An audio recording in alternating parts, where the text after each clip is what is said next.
Hello, everyone. My name is Duwakinde. Everyone calls me ID.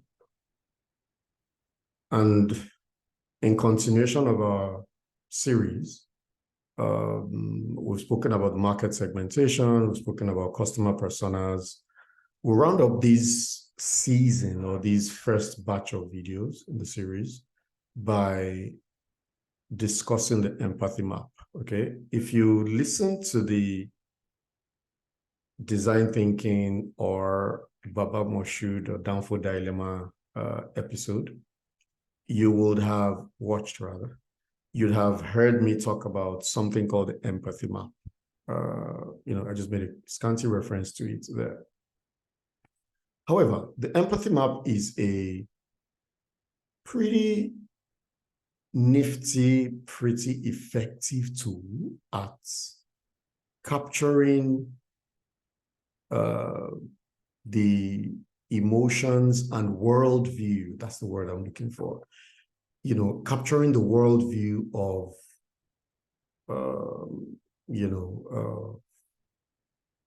people, yeah, your customers, your customer personas, right? So think about the flow of, think about the flow of how you achieve greater resolution, greater clarity, greater degree of detail, starting from the market segmentation into the persona, which is a detailed representation, a personal representation, an archetype of the people that fall into that segment, and then that market segment. And then finally, an empathy map, which helps you blow up the full range of life experiences for each of these personas. So without much further ado, and without talking too much, let's take a look at what an empathy map looks like.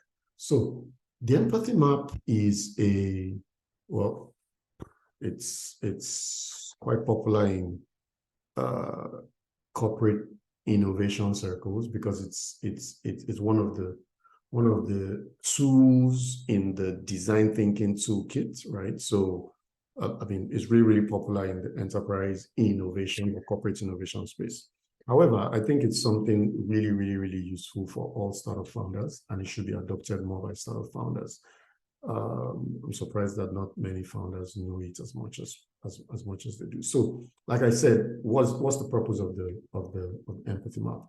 The empathy map helps a team, the product team, founders and other members of the product team, to imbibe the worldview of a particular persona, of a particular customer, to see the world through the eyes of a particular customer. And remember that the customers are the personas, okay, that we defined earlier and that we are blowing up now in the empathy map.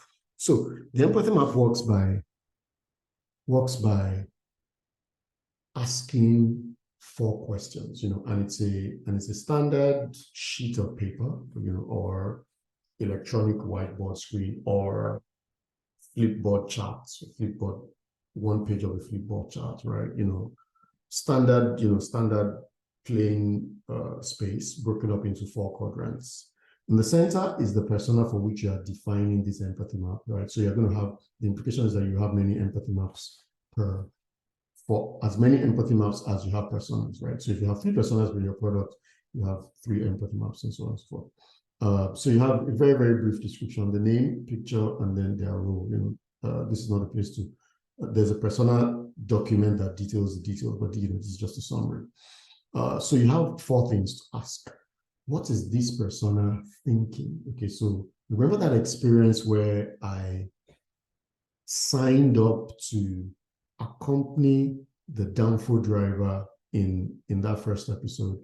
I signed up to accompany him through each of his journeys every day. And I told him to see me as a fly on the wall, do his business the way he did it as if I'm not there. Just follow that, template. And while you are observing that customer, just observe them, observe their language, whatever you can deduce that they are thinking, write it down. So you're gonna be jotting 4 things down. At every point in time, what's your customer thinking? What are they feeling? Okay. And I guess you can deduce the difference between thoughts and emotions. Thinking, thoughts, feeling, emotions. What are they saying and what are they doing? Remember that in my Baba Moshood story, Down for Dilemma story, I did refer to a certain curse, literal verbal curse, that the downfall driver Baba Moshood uttered on his way on one of those trips when he turned a bend and saw one of the road traffic enforcers, right ahead of him. It was like an ambush. He suddenly felt, oh, these guys have caught me. What are they doing here? What are these accursed people doing here? Now, maximum respect to the people that do that job. They're doing an excellent job, and they're keeping our roads safe for the general citizenry. However, this is how the gentleman, and it's completely fictitious. This is how the gentleman feels about perhaps stories he's heard, third-party stories, or previous interactions with them. So that's I went back to recall that story because I wanted to highlight what is your customer saying. As he muttered that curse, if I am beside him, I'm just going to get out my pen and my paper, and I'm going to write that thing that is, whatever it was that he said, no matter the obscenity of that curse, of that swear word, I'm going to write it down verbatim and capture it here. So the empathy map is not a tool for field observations, right? It's not really a tool to use on the field when you're observing Baba Moshood, or whatever your the equivalent of your customer is, prospective customer is. It's a tool for your office when you get back to the office. So ideally, you take all of these things down. Perhaps you could categorize them into the 4 categories, but you take them down and jot them down, into some kind of jotter, some kind of note-taking tool, application or physical tool. And then you bring these observations and these notes back to the office. And then the empathy map then helps you organize this jumble, this mess, this assemblage, this large cohort of observations into those 4 major sections. What are they thinking? What are they feeling? What are they saying? And what are they doing? Right? And you have that, and it's a really, really, really tidy tool. I have a few examples, and if you permit me, I'll just quickly share another screen where we have that. Okay, so let's take a look at this. This is Jamboard. Jamboard is an excellent tool for empathy mapping. I have a few here, and if we check this, oh dear, oops. Let's instead check this. Okay, I need to fix that on my PC.